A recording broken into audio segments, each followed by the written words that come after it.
اور ان سے 2 شخصوں کا حال بیان کرو جن میں سے ایک کو ہم نے انگور کے 2 باغ عنایت کیے تھے اور ان کے گردا گرد کھجوروں کے درخت لگا دیے تھے اور ان کے درمیان کھیتی پیدا کر دی تھی. دونوں باغ کثرت سے پھل لاتے اور اس کی پیداوار میں کسی طرح کی کمی نہ ہوتی اور دونوں میں ہم نے ایک نہر بھی جاری کر رکھی تھی اور اس طرح اس شخص کو ان کی پیداوار ملتی رہتی تھی. تو ایک دن جبکہ وہ اپنے دوست سے باتیں کر رہا تھا کہنے لگا کہ میں تم سے مال و دولت میں بھی زیادہ ہوں اور جتھے اور جماعت کے لحاظ سے بھی زیادہ عزت والا ہوں، اور ایسی شیخیوں سے اپنے حق میں ظلم کرتا ہوا اپنے باغ میں داخل ہوا.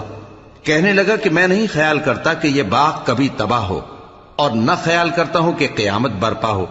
اور اگر میں اپنے پروردگار کی طرف لوٹایا بھی جاؤں تو وہاں ضرور اس سے اچھی جگہ پاؤں گا. تو اس کا دوست جو اس سے گفتگو کر رہا تھا کہنے لگا کہ کیا تم اس ذات سے کفر کرتے ہو جس نے تم کو مٹی سے پیدا کیا